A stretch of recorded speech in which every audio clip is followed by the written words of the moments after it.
Alhamdulillah, segala puja dan puji hanya milik Allah subhanahu wa ta'ala. Salawat dan juga salam demi keberkahan majlis di malam hari ini kita hadiahkan kepada Rasul kita Nabi besar Muhammad sallallahu alaihi wa ala alihi wasallam. Karena kita berada di akhir-akhir daripada bulan Dzulhijjah dan kita akan menghadapi bulan Muharram, maka pembahasan di malam hari ini kita akan membahas tentang keutamaan bulan Muharram. Ma'asyiral muslimin wal muslimat rahimani wa rahimakumullah. Pembahasan yang kita akan bahas dari keutamaan bulan Allah Al-Muharram ini, pertama kita akan membahas biasa dari segi sejarah. Apa saja peristiwa yang terjadi di zaman Nabi SAW yang berkaitan dengan bulan Muharram. Kemudian apa rahasia kenapa bulan Muharram disebut Syahrullah, bulannya Allah Subhanahu wa ta'ala. Kemudian juga apa saja amalannya dan apa saja hal-hal yang harus dihindari di bulan Muharram ini. Inilah 4 pembahasan yang kita akan bahas di malam hari ini.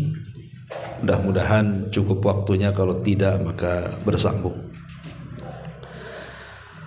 Adapun dari segi sejarah,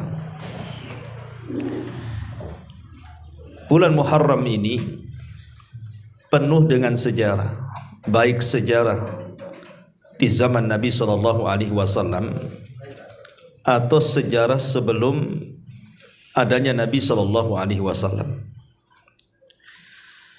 Yang pertama, bulan Muharram adalah najatu Musa wa man ma'ahu minal mu'minin min Fir'auna. Allah Subhanahu wa ta'ala menyelamatkan Musa alaihi salam dan orang-orang yang beriman bersamanya dari kejaran Fir'aun. Dan itu berdasarkan hadis yang sahih. Ketika Nabi SAW hijrah dari Mekah ke Madinah, dilihatlah di Madinah itu orang-orang Yahudi sedang berpuasa. Kemudian Rasul bertanya, puasa apa kalian ini? Maka orang-orang Yahudi Madinah mengatakan, ini puasa di mana hari Allah menyelamatkan Nabi kami, maksudnya Musa. Maka Nabi SAW ketika melihat alasan orang-orang Yahudi mereka berpuasa pada tanggal 10 Muharram itu, karena melihat sejarah Allah selamatkan Musa dari Fir'aun, maka Rasul SAW merintahkan para sahabat untuk berpuasa. Dan itulah puasa pertama yang diwajibkan dalam Islam, puasa 10 tanggal 10 bulan Muharram. Kemudian Rasul mengatakan, ana ahaqqu bi Musa, saya lebih berhak dibandingkan kalian wahai Yahudi dalam rangka menghormati Nabi Musa.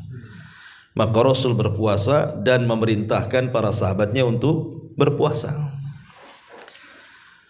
Bahkan para sahabat Nabi SAW melatih anak-anak mereka untuk berpuasa Asyura. Jadi anak-anak kecil itu dibuat main-main supaya lupa lapar. Akhirnya mereka pun ikut serta berpuasa bersama orang tuanya. Karena itulah puasa wajib pertama masalahnya dalam Islam. Baru setelah tahun kedua Hijriah, kemudian ada perintah puasa Ramadan. Maka puasa Asyura turun derajatnya dari wajib menjadi sunnah, dan Ramadan menjadi puasa wajib bagi kaum muslimin. Ini yang pertama. Kemudian juga yang kedua, Allah Subhanahu wa ta'ala menyelamatkan Nabi Nuh juga.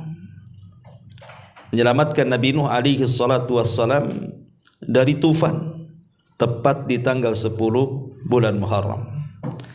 Dan ini disebutkan oleh sebagian para ulama, seperti dikatakan oleh Al-Hafidz Ibnu Rajab rahimahullahu ta'ala. Kemudian juga Allah Subhanahu wa ta'ala menerima taubatnya Nabi Adam. Jadi ketika Allah Subhanahu wa taala menurunkan Adam ke bumi, kemudian Allah Subhanahu wa taala mengajarkan kepada Adam beberapa kalimat. Fatalaqqa Adam mir rabbih kalimat. Maksudnya kalimat di sini adalah ucapan Rabbana zalamna anfusana wa illam taghfir lana wa tarhamna lanakunanna minal khasirin. Maka ketika Adam kemudian mengucapkan kalimat ini, Allah terima taubatnya. Lah di hari Allah menerima taubat itulah tepat di tanggal 10 Muharram. Itu menurut pendapat Al-Hafidh Ibnu Rajab Al-Hambali dalam kitabnya Lataiful Ma'arif. Wallahu a'lam. Ya. Taib, ini sejarah orang-orang dulu. Kita masuk kepada sejarah Nabi sallallahu alaihi wa ala alihi wasallam. Pertama, pada tahun keempat Hijriah, Nabi sallallahu alaihi wasallam pernah mengutus satu pasukan yang disebut dengan Sariyatu Abi Salamah Ibn Abdul Asad untuk memerangi Nabi palsu, namanya Tulaihah Al-Asadi. Di zaman Nabi sallallahu alaihi wasallam, tentu di akhir-akhir ya. Kalau di awal-awal kan enggak ada orang ngaku nabi. Buat apa juga ngaku nabi di awal-awal? Nabi sendiri disakiti gitu ya. Kemudian juga dimusuhi. Mana ada orang berani ngaku nabi? Banyaknya orang ngaku nabi itu setelah Nabi sukses menguasai Mekah dan Madinah, dan Rasul dihormati, diagungkan, dimuliakan. Maka mulailah orang berpikir enak juga jadi nabi. Dia tidak melihat awalnya. Makanya kemudian muncul di akhir-akhir hayat Nabi sallallahu alaihi wasallam orang-orang yang ngaku nabi. Seperti di antaranya kita kenal dengan Musailamah Al-Kadzdzab. Musailamah Al-Kadzdzab. Kemudian ada seorang wanita namanya Sajah bintul Haris juga ngaku nabi. Kemudian juga Tulaihah Al-Asadi di sini yang kita ceritakan. Termasuk juga Laqit ibn Malik Al-Asadi. Kemudian juga Al-Aswad Al-Ansi. Jadi ada sekitar 5 orang di akhir-akhir kehidupan Rasul itu orang-orang yang ngaku nabi. Lah yang jelas-jelas diperangi sampai terbunuh adalah Musailamah Al-Kadzdzab. Diperangi oleh Abu Bakar Siddiq radhiyallahu anhu. Kemudian juga Al-Aswad Al-Ansi juga sama. Tetapi Tulaihah ini di awalnya ngaku nabi, tapi kemudian tobat. Setelah diperangi oleh Khalid ibn Walid, dia tobat lari ke Syam. Kemudian di masa Amirul Mukminin Umar bin Khattab dia umrah dan dia malu berjumpa dengan Umar. Tapi belakangan baik Islamnya. Tulaihah Al-Asadi ini. Termasuk juga wanita yang ngaku nabi, namanya Sajah bintul Haris juga bertobat dan baik Islamnya. Tapi di sini bahwa ketika Nabi sallallahu alaihi wasallam memerintahkan Sariyah, pasukan khusus yang dipimpin Abi Salamah ibn Abdul Asad, itu tepat di bulan Muharram menyerang siapa? Tulaihah Al-Asadi ini yang ngaku nabi palsu ini. Jadi sejak dulu ya orang ngaku nabi itu sudah ada di akhir-akhir kehidupan Nabi. Tapi kalau di zaman sekarang makin banyak lagi yang orang ngaku nabi kan. Kemudian juga yang kedua, Sariyah Muhammad ibn Maslamah.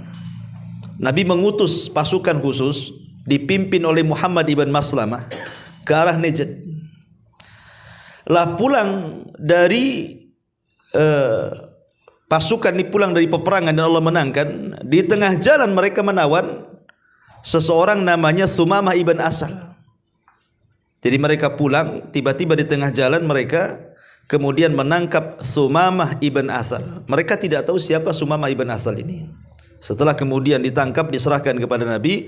Nabi ngasih tahu bahwa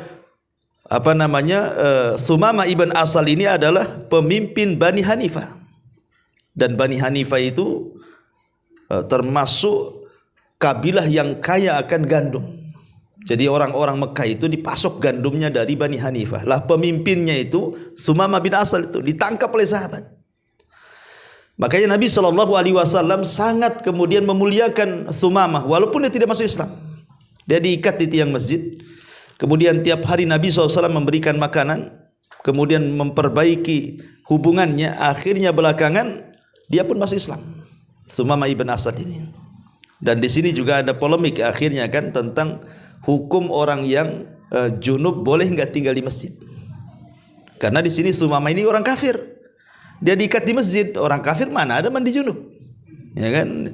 Dari sini polemiknya para ulama. Bagi orang yang mengatakan boleh orang junub tinggal di masjid, dalilnya ini, Sumamah ibn Asal diikat di tiang Masjid Nabawi.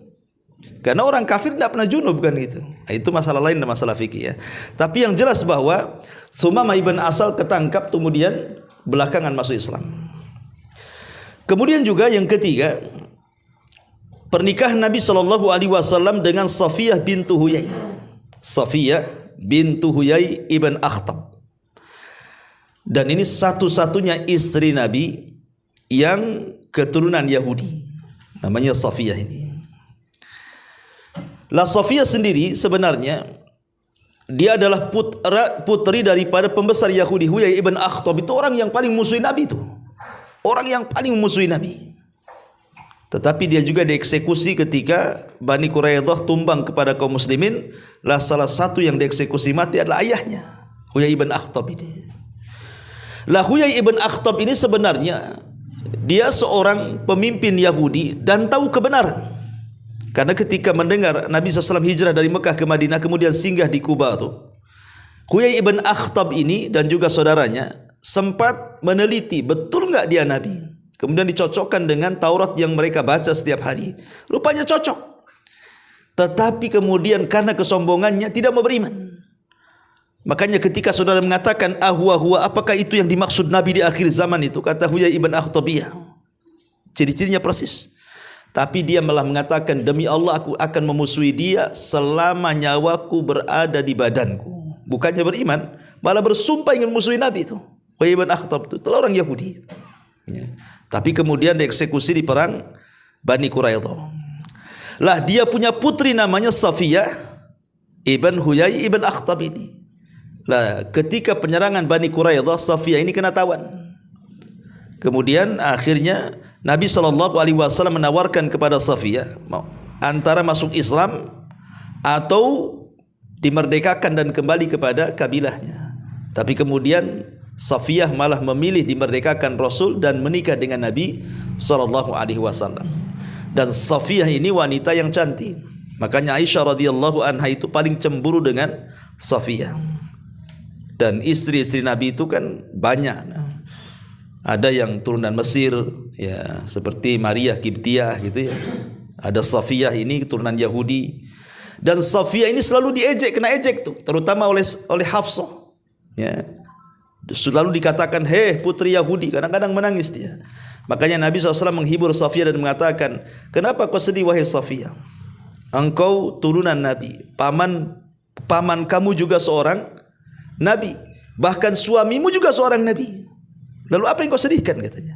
Karena Safiyah ini kalau dirunut garis keturunannya itu sampai kepada Nabi Harun. Dia turunan Nabi Harun. Makanya Rasul mengatakan loh, kakek buyutmu seorang Nabi dan pamanmu seorang Nabi, maksudnya Nabi Musa kan gitu ya. Dan suamimu seorang Nabi, maksudnya saya Rasulullah kan begitu. Apa yang kau sedihkan? Ya. Dan Aisyah radhiyallahu anha pernah mengejek Safiyah, menggibah Safiyah dengan isyarat, tidak dengan lisan. Kata Aisyah radhiyallahu anha mengatakan di hadapan Rasul, ya Rasulullah hasbuka an Safiyah takada wa kada. Wahai Rasul, cukuplah Safiyah ini begini-begini. Rasul tidak mengatakan Safiyah pendek, memang dia pendek perawakannya. Aisyah kan tinggi besar, tinggi kurus gitu ya. Karena istri-istri Rasul itu kan ada yang tinggi kurus seperti Aisyah gitu ya. Ada yang gemuk seperti Hafsah. Ada yang pendek seperti Safiyah. Istri antum kayak siapa tuh? Kayak Hafsah kah? Kayak Aisyah tuh kayak Safiyah. Gitu ya kan. Artinya bahwa istri-istri Rasul enggak semua bodinya macam-macam. Ya, jadi ibu-ibu yang di belakang itu tenang, yang gemuk ya kayak Hafsah kan gitu ya. Tinggi kurus ya Aisyah, kalau pendek Safiyah gitu aja lah kan gitu. Enggak usah pusing pula dengan badan.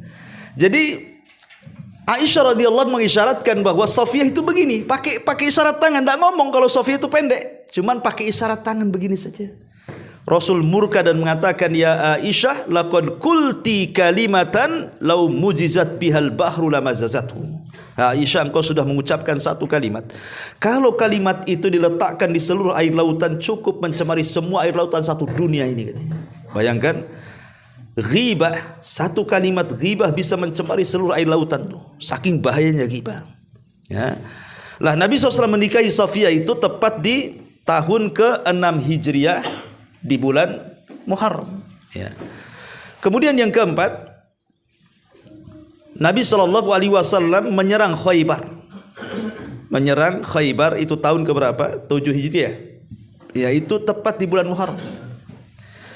Dan penyerangan Nabi SAW kepada Khaybar ini adalah akhir daripada peperangan Rasul melawan Yahudi Madinah. Karena Nabi SAW berperang melawan Yahudi itu berapa kali? 4 kali. Ya. Pertama menyerang Bani Qunaiqah. Kenapa Bani Qunaiqah diserang oleh Rasul? Karena melecehkan seorang wanita muslimah di pasar. Ya, ketika ada seorang wanita muslimah belanja, kemudian pakainya diikat di kursi, ketika dia bangkit kemudian lepas semua auratnya kan, ditertawakan orang Yahudi. Lah yang ngikatnya dibunuh oleh seorang muslim. Akhirnya satu pasar orang Yahudi membunuh muslim tadi. Maka Nabi SAW tahu ini pengkhianatan Bani Qunaiqah, sudah menghina wanita muslimah. Ya. Kalau dulu wanita muslimah dilecehkan auratnya, bangkit semua kaum muslimin. Nah, sekarang wanita muslimah dia sendiri yang melecehkan auratnya. Dia sendiri yang buka auratnya masalahnya. Siapa yang mau bela dia kan gitu. Apalagi sekarang di Indonesia ini ada pergerakan LGBT pula kan. Ya naudzubillah. Nah, jadi ini Bani Qunaiqah. Kemudian yang kedua perang Bani Nadir. Perang Bani Nadir ini karena orang-orang Bani Nadir ini mereka mencari kesempatan untuk membunuh Nabi. Ya, jadi sengaja cari kesempatan itu untuk membunuh Nabi. Makanya Nabi SAW emosi kemudian menyerang Bani Nadir. Dan dua kabilah ini semua diusir dari Madinah. Semua diusir. Ya. Lah Bani Quraidah ini lain lagi dia masalahnya. Bani Quraidah ini karena dia yang mengompori di perang Ahzab. Jadi Bani Quraidah ini berkhianat. Ketika Nabi SAW dikepung oleh orang-orang musyrik Arab, harusnya Bani Quraidah itu kan membela Nabi, karena dia kan masih dalam satu piagam perjanjian, tapi malah berkhianat. Makanya selepas perang Ahzab, Nabi SAW diperintahkan Allah untuk menyerbu Bani Quraidah. Kata Nabi SAW di hadapan para sahabatnya, pergilah kalian ke Bani Quraidah, serang mereka, habisi mereka, jangan sholat asar di jalan kecuali sampai di Bani Quraidah. Lah yang terakhir menyerang Yahudi itu di Khaybar, atau perangnya disebut perang Khaybar. Nah, inilah terjadi pada tahun ke-7 Hijriah tepat di bulan Muharram. Ya. Kemudian juga yang kelima di antara peristiwanya adalah wafatnya ayahanda Abu Bakar.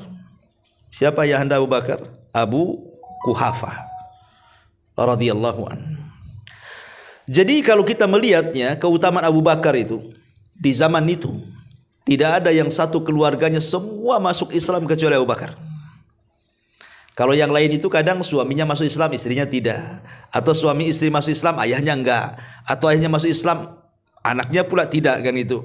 Keluarga Abu Bakar tidak, semua masuk Islam. Ya, keluarga Abu Bakar itu, mau bapaknya, mau pamannya, semua masuk Islam. Itu kehebatannya. Bagaimana Abu Bakar itu sanggup mengajak keluarganya masuk Islam, itu hebatnya Abu Bakar di situ. Walaupun ada yang Islam belakangan, ada Islam awalan gitu ya, seperti ibunya ya mungkin awal-awal masuk Islam. Tapi Abu Quhafah ini masuk Islam belakangan ketika terjadi Fathu Mekah. Lah ketika terjadi Fathu Mekah itulah maka Abu Quhafah datang kepada Nabi SAW ditemani oleh siapa? Oleh Abu Bakar. Melihat rambut Abu Quhafah kan sudah berubah tuh.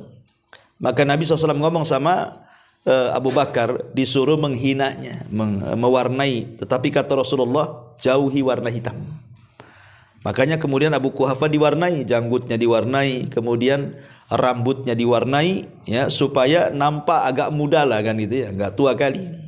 Ya, tetapi sekali lagi tidak boleh dengan warna hitam. Dan kalaupun seandainya uban itu dibiarkan, ya tidak ada masalah.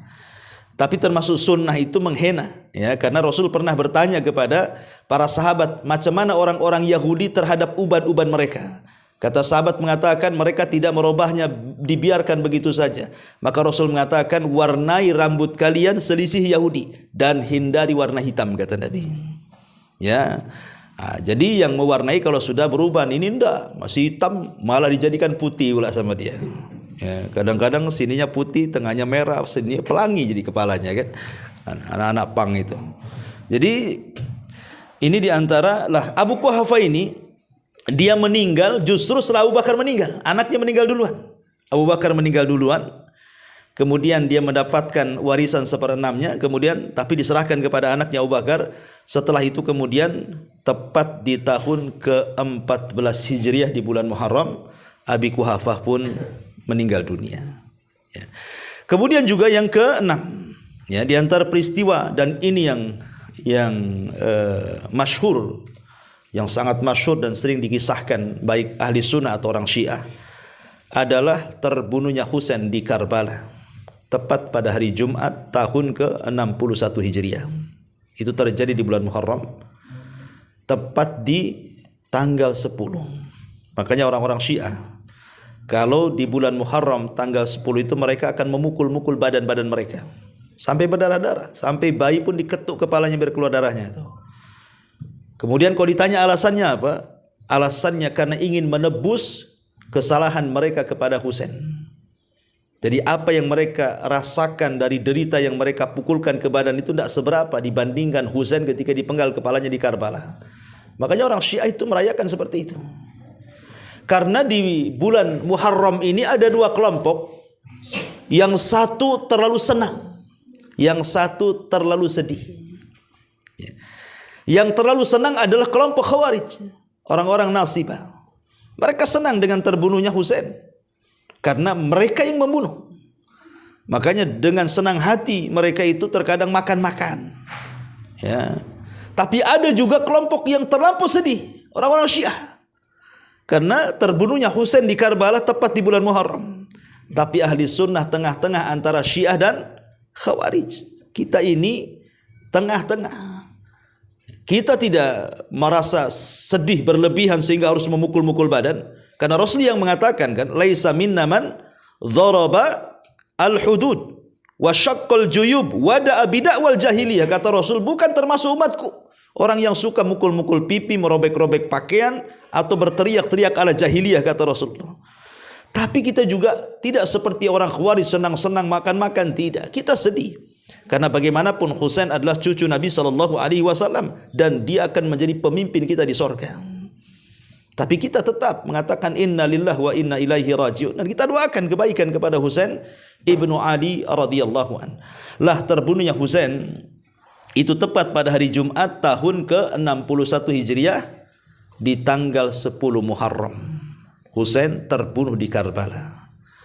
Dan ketika itu bukan dia saja yang terbunuh, ya, karena Husain itu kan membawa 80 orang keluarganya, semua meninggal keluarganya.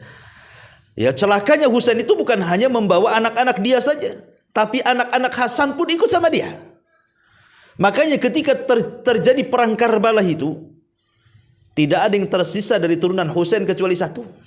Namanya Ali As-Sajjad atau dikenal dengan Zainul Abidin. Itulah yang selamat. Karena ketika saat perang dia sakit, dia tidak sanggup berdiri, kemudian diselamatkan oleh Zainab, saudara daripada Husain. Maka dia selamat, dialah satu-satunya yang hidup, kemudian ditawan dan dibawa ke Syam. Makanya siapapun yang mengklaim turunan Nabi dari jalur Husain harus lewat Zainul Abidin, karena dia satu-satunya yang hidup masalahnya. Tapi kalau Hasan itu dua yang hidup turunannya, ya. Ma'asyiral muslimin yang dimuliakan Allah Azza wa Jalla. Kemudian juga yang ke-8 adalah wafatnya Maria. Maria ibunda daripada Ibrahim putra Nabi SAW. Jadi ketika Nabi SAW mengirim surat ke raja-raja Kisra, kemudian ke Romawi, termasuk ke Muqawqis Mesir, termasuk ke Najasyi Persia, Habasyah gitu ya. Kan raja-raja yang menerima surat ini kan macam-macam tuh perilakunya. Ada yang merobek suratnya, seperti Kisra. Kisra itu mereka merobek surat Nabi. Makanya Rasul mendoakan, karena dia sudah merobek suratku, semoga Allah merobek kekuasaannya. Maka dari doa Nabi SAW, dari situlah tidak pernah ada Kisra sampai kiamat. Tidak ada pernah ada lagi Kisra sampai kiamat. Ya. Tetapi Romawi, kaisar, dia tidak menyobek, tetapi walaupun tidak masuk Islam, dia hormati suratnya dan diletakkan di tempat yang baik. Makanya orang-orang Romawi sampai sekarang masih ada. Ya.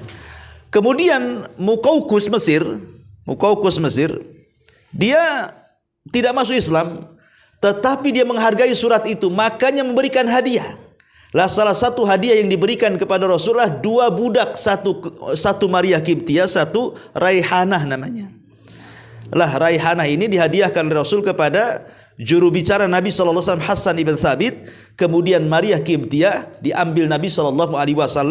Kemudian dari situlah lahir putra beliau namanya Ibrahim bin Muhammad SAW. Putra Maria, satu-satunya putra Nabi dari selain istri-istrinya, dari budaknya. Tapi sayang di usia setahun 8 bulan Ibrahim pun meninggal dunia. Cuman ada peristiwa ketika meninggalnya Ibrahim terjadi gerhana matahari, itu masalahnya. Total lagi kan. Jadi orang-orang Arab menyangka bahwa jangan-jangan gerhana ini karena kematian Ibrahim, putra Nabi SAW. Maka Rasul berceramah, bukan, gerhana itu tanda dari tanda kuasa Allah, datang untuk menakut-takuti hambanya. Dia bukan karena kematian seseorang, bukan karena hidupnya seseorang. Kalau terjadi, solatlah kalian, perbanyak istighfar, perbanyak sedekah, dan begitu seterusnya. Ya, intinya bahwa ketika kematian Ibrahim terjadi gerhana total matahari. Kemudian juga di antara peristiwa di bulan Muharram, ya masih banyak. Ya, yang terakhir, kemudian ketika Harun ar-Rasyid, berarti di zaman Daulah Harun ar-Rasyid, Harun ar-Rasyid ini pernah mengeksekusi gubernur Madinah namanya Ja'far ibn Yahya al-Burmuki. Jadi dieksekusi mati oleh Harun ar-Rasyid. Kenapa? Karena dia melampaui wewenangnya sebagai gubernur. Yang menarik adalah dari kisah Yahya al-Burmuki ini. Jadi ketika ditangkap, dimasukkan penjara, dia sama anaknya, ya. Jadi anaknya ini ngomong kepada bapaknya Yahya al-Burmuki, dia mengatakan, "Wahai ayahku," katanya, "Ba'dal amri wan nahyi wan ni'mati sirna ila hadza."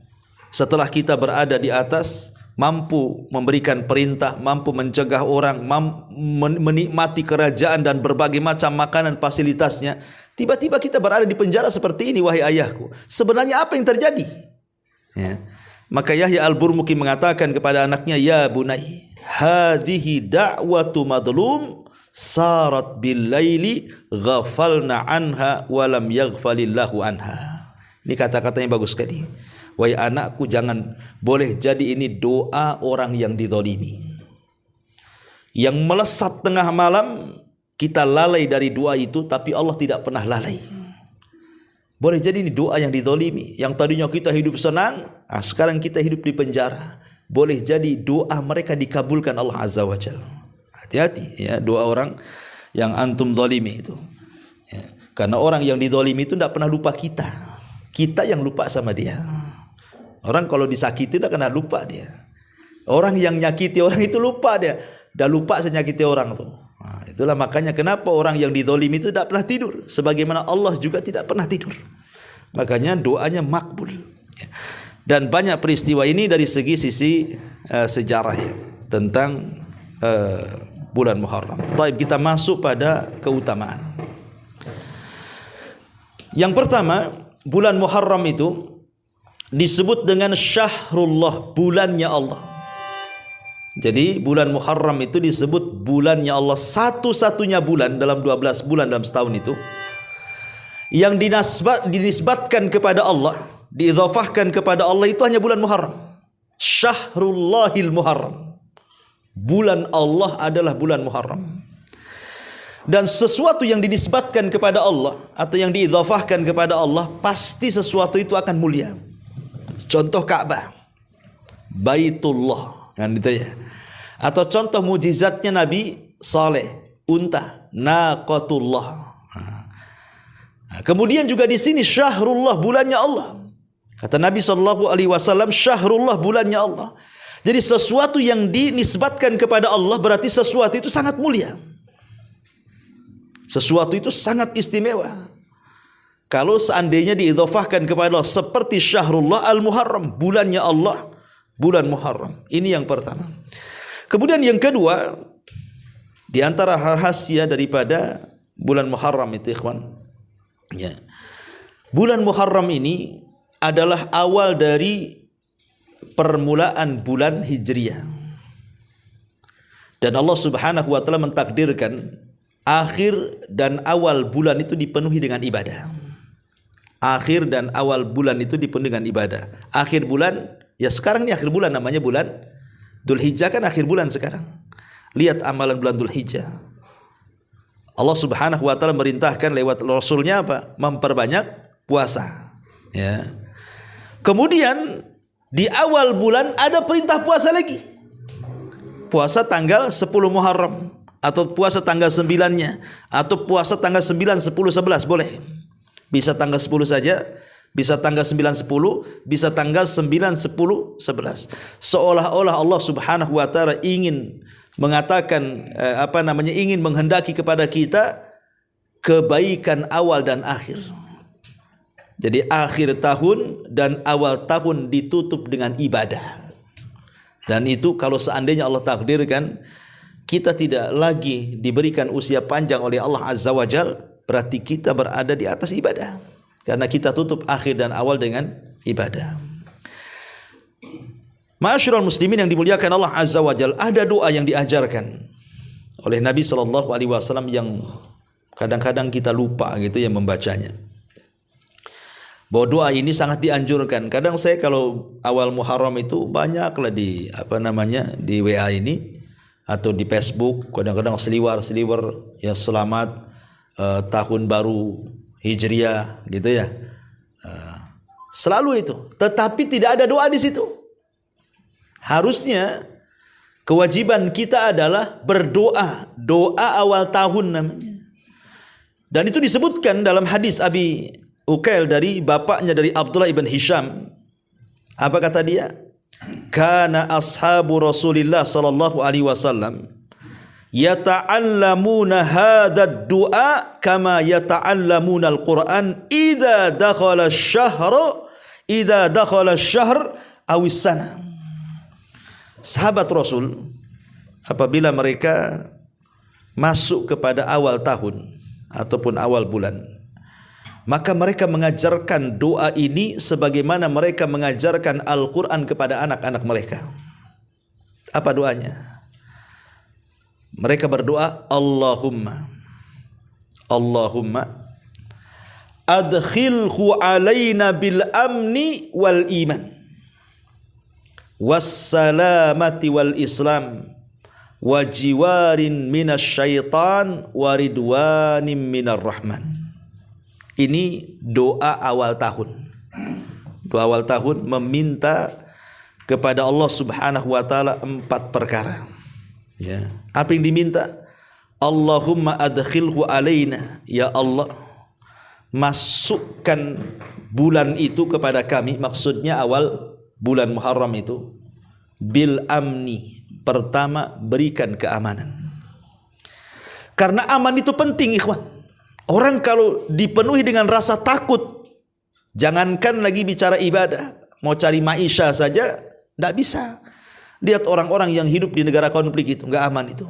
Susah mau keluar tuh, was-was takut gitu kan. Makanya keamanan itu nikmat Allah yang besar. Dengan aman kita bisa mencari rezeki, dengan aman kita bisa beribadah, dengan aman kita bisa kemana-mana kan gitu ya. Minta kepada Allah bahwa awal bulan ini Allah berikan keamanan kepada kita. Ya, supaya jangan rumah kita tidak dicuri orang, keluarga kita tidak diganggu orang kan gitu ya. Dan begitu seterusnya, minta keamanan. Ya. Kemudian yang kedua, wal iman, minta supaya diteguhkan iman. Jangan sampai kemudian baru di awal tahun tergoyahkan keimanan kita. Betapa banyak orang-orang yang kemudian berpindah agama gara-gara dunia, goyah imannya. Ya. Kemudian juga yang ketiga, wassalamati wal islam. Yang kedua ya, bil amni wal iman, satu paket. Wassalamati wal islam. Kemudian keselamatan dan juga Islam. Ini penting karena kita juga minta selamat gitu ya. Kemudian juga Islam. Kemudian wajiwari minasyaitan. Yang ketiga, minta kepada Allah agar kita dihindarkan dari gangguan setan. Dan yang terakhir, minta keridhaan, waridwani minar rahman. Minta agar Allah Subhanahu wa taala redha kepada kita. Jadi berdoa, Allahumma adkhilhu alaina bil amni wal iman was salamati wal islam wa jiwari minasyaitan waridwanin minar rahman. Itulah doa awal tahun. Dan saya yakin antum nggak baca, baca nggak antum? Nggak baca kan gitu? Ya selamat hari raya aja kan? Itu apa lagi kan gitu ya? Padahal ini doanya sangat dianjurkan di tengah-tengah para sahabat Nabi Sallallahu Alaihi Wasallam. Ya, untuk menunjukkan bahwa mulailah segala sesuatu itu dengan doa. Karena doa itu artinya hubungan kita dengan Allah. Kalau kita memulai awal tahun berhubungan dengan Allah Azza wa Jal, lebih dekat dengan Allah, insya Allah Allah akan bersama kita. Dan kalau Allah bersama kita, tidak ada sesuatu yang bisa merintangi hal-hal yang kita hadapi ke depannya. Baik, ma'asyiral muslimin yang dimuliakan Allah Azza wa Jal. Secara singkat saja, ya karena juga waktu dan saya juga ada tamu ya di sini. Bahwa amalan-amalan yang paling penting di bulan Muharram ini, pertama, jangan melakukan maksiat. Jangan melakukan kemaksiatan kepada Allah Azza wa Jalla. Disebutkan oleh Imam Ibnu Katsir rahimahullahu taala ketika memberikan catatan kepada surah At-Taubah 36. Surah At-Taubah 36. Jadi beliau menukilkan perkataan Imam Qatadah. Apa kata Imam Qatadah? Dia mengatakan, siapapun yang melakukan maksiat fi ashhuril hurum, di bulan-bulan hurum, salah satunya bulan Muharram, maka dosanya akan dilipat gandakan dibandingkan dia melakukan dosa di bulan-bulan yang lainnya. Kemudian beliau mengatakan, begitu juga amal soleh. Kalau kita melakukan amal soleh nih di bulan Muharram, maka Allah akan lipat gandakan pahalanya dibandingkan dia melakukan di luar bulan Muharram. Ini yang pertama. Kemudian yang kedua, yang paling ditekankan adalah puasa.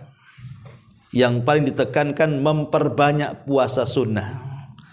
Ya, puasa sunnah mencakup Senin Kemis, ataupun 3 hari dalam sebulan, ataupun puasa Daud, itu puasa-puasa sunnah kan? Ya.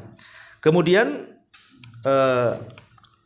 yang paling dianjurkan di bulan Muharram, tadi saya sudah katakan puasa tanggal 10 bulan Muharram. Dan puasa tanggal 10 bulan Muharram itu bukan dalam rangka untuk merayakan meninggalnya Husain, tidak ada hubung kait. Puasa tanggal 10 Muharram dengan meninggalnya Husain, enggak ada hubung kait. Puasa tanggal 10 Muharram itu murni karena perintah Rasul. Ketika Nabi SAW hijrah ke Madinah, dia melihat orang Yahudi sedang berpuasa, maka Rasul ikut puasa. Tapi karena kemudian kok kayaknya puasa tanggal 10 kok mirip-mirip dengan puasa Yahudi, makanya para sahabat meminta kepada Rasulullah untuk supaya menyelisih orang-orang Yahudi. Kata Rasul, kalau begitu baik tahun depan kita puasa tanggal 9. Artinya 9, 10 kan gitu ya. Tapi Allah takdirkan Rasul belum puasa tanggal 9, keburu wafat masalahnya. Makanya Rasul belum sampai puasa tanggal 9. Tapi kata para ulama mengatakan, walaupun Rasul belum puasa tanggal 9, tapi Rasul sudah janji akan puasa tanggal 9, berarti itu sudah menjadi sunnah. Ya, boleh puasa tanggal 9 dan 10. Atau secara dalil umum bisa juga puasa tanggal 9, 10, 11 dalam rangka menyelisihi orang-orang Yahudi. Intinya bahwa puasa itu sangat dianjurkan di bulan Muharram. Ya. Kemudian juga di antara amalan yang sangat dianjurkan di bulan Muharram selain daripada puasa, ya, adalah berusaha untuk tidak melakukan peperangan. Karena disebut, kenapa bulan itu disebut Muharram coba? Muharram itu kan sesuatu yang diharamkan. Muharram itu. Kenapa bulan itu disebut bulan Muharram, bulan yang diharamkan? Ada 2 pendapat ulama. Yang pertama, maksudnya diharamkan iblis masuk surga.